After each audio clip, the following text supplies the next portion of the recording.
And good afternoon. I'm starting this talk as the opening part of the new initiative, which is called Reinventing Civil Society Reading and Brainstorming Club. Uh, in this introduction, I just wanted to share a few reflections about how the world is different. And when I say the different world, I mean the different compared to the 90s, to the era of the democratic optimism, to the neoliberal globalization and the Western unipolarity. So we are now in a profoundly different world. But the question is why that is important for us. And I'm talking primarily to the people who are engaged in civil society and in the effort to bring or to defend democracies in their own countries. And for us, it is very, very important to understand that the world is very, very different than in the 90s and to understand how. Because still much of the things what we do as a civil society today is following the patterns and the assumptions which are developed in the now very distant time of the 90s. The world has changed, and that is not happening just since the Trump. It is just becoming more obvious since the Trump took over the government in White House. So let me share a few of the reflections how this world is different, and I will intentionally simplify certain things what I will say today because I'm really articulating all these reflections as a wake-up call. So to start with, the first insight is that international institutions do not longer work. They still exist. They still issue the statements. They pretend that they function and that they matter. But when it comes to the real impact, they simply do not longer work.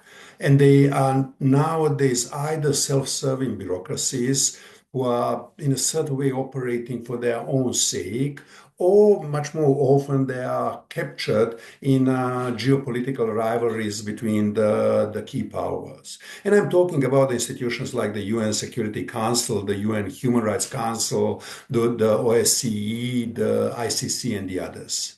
And they are no longer the mechanisms of the justice and protection. And assuming that they still work doesn't really help because that it distracts us from the finding or thinking and finding new ways how to operate and how to move the things forward. The second important insight, I think, is to understand that the autocrats help each others.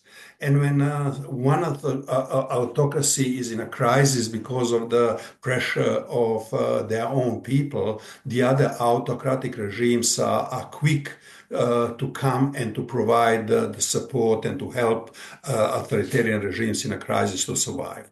On the other side, let's say when the people are struggling for freedom and for the democracies, the other democracies do not really come to help. Particularly if these struggles for the freedom and the democracies are happening in faraway countries, which are far from the direct geopolitical backyard of the Western democracies. So when somebody is today in the front lines of the democratization and the freedom struggle, it's very, very often that you are left alone or that we are left alone. And I'm not saying this to spread the pessimism and the discouraging messages. I just think that it's important to become aware of that so that we get rid of the wishful thinking and that we basically kind of, you know, root our own activism in a realistic, grounded, calm, and determined hope, not on the false expectation what the international community or the Europe or the United States will do for us. I think that it's very, very important to do the honest recognition of the terrain on which we are standing. Part of that, and this is the next important reflection, that only those who help themselves will be helped. And those who are expecting and waiting to be assisted and helped because they are victims or because they are right, are most likely that they will be defeated. And once when we realize that this really brings a huge change in a mindset how we understand our own work. Because for years, one of the important strategies of the civil society, at least the civil society of which I have been the part of and with which I worked, the strategy has been basically to document the atrocities happening in our own country by our own government, to collect the evidences, and then to travel to New York, to Geneva, to Hague, to Strasbourg, to Brussels, to Washington, to London, Berlin, try to present these evidences and then basically appeal the policymakers to pressure our own oppressive, corrupt, criminal government or our lazy government, which is pretending to implement reforms. And this model, I call it watchdog model, does not work anymore in reality. Let's say. So what today matters is really, let's say, do you have a strength, resilience, and determination which you are capable to show? You need to be, or we need to appear as a force that can win and the force which deserves the support because the strength of our own stance, not just because we are victims and because we are suffering.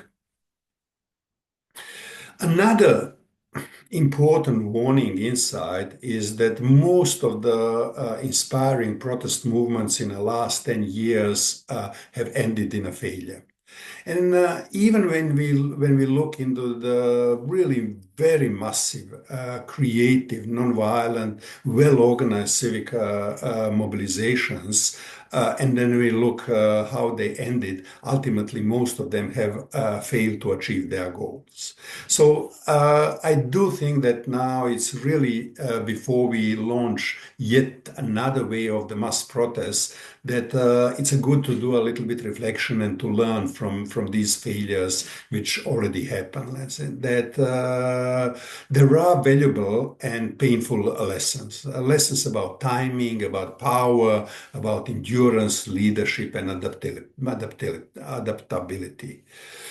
And the key thing is that because we are no longer confronting soft authoritarian regimes, let's say, which are weak, unconfident, unsure, and vulnerable to international pressure, what we are now against is a hard, entrenched, confident, resourceful regimes which are skillful, which are no longer hiding their authoritarianism, and they are not isolated. Let's say they know that there are other authoritarian big brothers like Russia, China, Iran, and the others that will quickly jump and to help them. And they do know, let's say, that the Western democracies will be very, very reluctant to provide the democratic efforts or democratic struggles which are challenging them.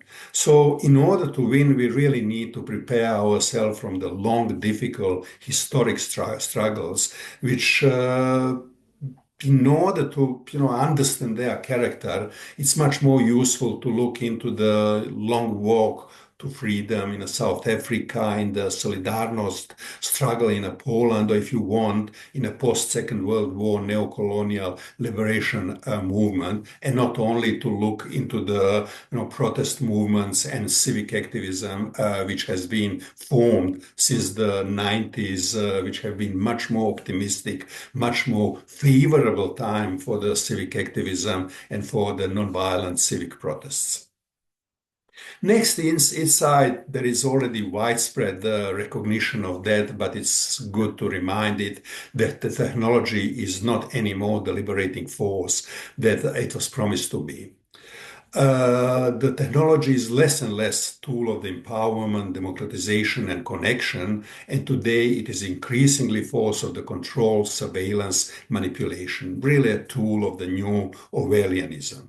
So, in a certain way, I really do think, let's say, that it's a time to start to, think about the metrics, not just as a film, but really as a strategic warning, and start seriously to think how we develop our own Xeon strategies. Next, very important insight, which at least for me, it has been very, very kind of important when I started to understand it more and more, that we in a civil society are in a 2% elite game. That we do claim that we represent the people, that we represent the public interest, the majority, but in reality, most of us, most of the time, are privileged, educated, cosmopolitan, urban professionals, and we are, as one book has described, anywhere as people who can live, work, and thrive almost anywhere. But in a very, very profound way, we are disconnected from our own societies. And when I started to realize that, I started to develop the concept which I call the abandoned society.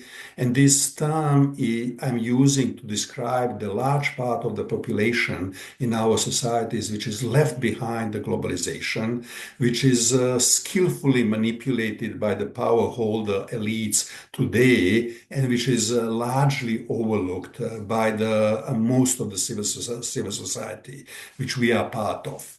And for that reason, I'm reminding myself and those around me in a civil society that we need mind the gap. That we need to think about this gap between us as educated cosmopolitan professionals and this abandoned society.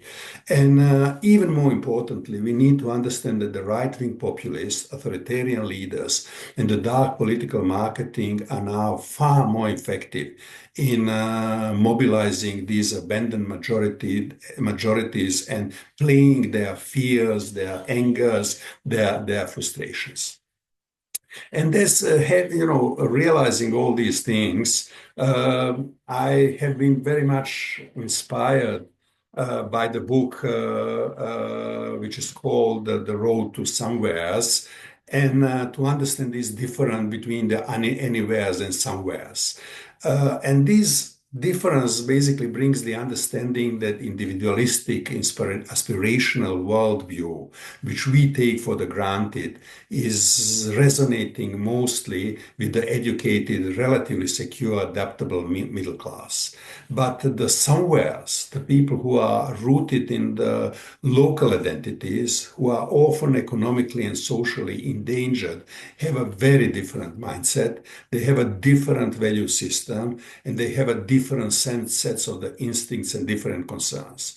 And then importantly, they are not a minority. I say the anywheres, that means us are maybe about 30% in our societies, but these somewheres are about 60% of more. Next insight, that emotional landscape has significantly shifted. Let's say the fear, anxiety, disconnect, anger, and frustration are the dominant collective emotions in today's abandoned societies, and that is coming as a consequence of the global economy and globalized work, in which people are constantly, really on a yearly basis, affected and disrupted by one major shock after another. The economic crisis, the COVID, the energy cost prices, the food cost prices, the war. So just one shock is rolling after another and significantly disturbing the people's lives. So the fear, the combination of the fear and discontent and the frustration become a deeply rooted collective collective emotion in large parts of our societies. And then those people are not moved by the narratives of the freedom and the rights. They are looking for the protection, they are looking for the certainty, and then as a consequence, they are looking for the strong man who will defend themselves. Last remark, what I want to make is that we are aware that the globally liberal right is a rising wave in a global world today. But we need to understand that this is not just the wave. This is not just the pendulum swing. This is the organized movement. There is a intention, planned, strategically organized effort, which is kind of the developing and building and feeding this race of the illiberal right. And I can mention Putin, Orban, Erdogan, Modi, AfD in Germany, American Christian rights. They are not isolated figures, and they are not just political manipulators. Let's say behind them or under them, there is a current of the global conservative, liberal, authoritarian social movement, not just kind of result of the political manipulation. And this kind of the illiberal right movement is learning one from another and feeding one another and connecting one another much faster than we are doing in a kind of liberal, democratic, progressive civil society. So these are few key points which I wanted to kind of put in our mind before we move to the further elaboration of the question how the world is different, but also even more importantly when we move to do what to do without that. Let's say to ask the questions, let's say how change happens and what we need to do differently as a civil society which is striving for the rights, for the democracies, for the dignity, for the justice. Thank you very much.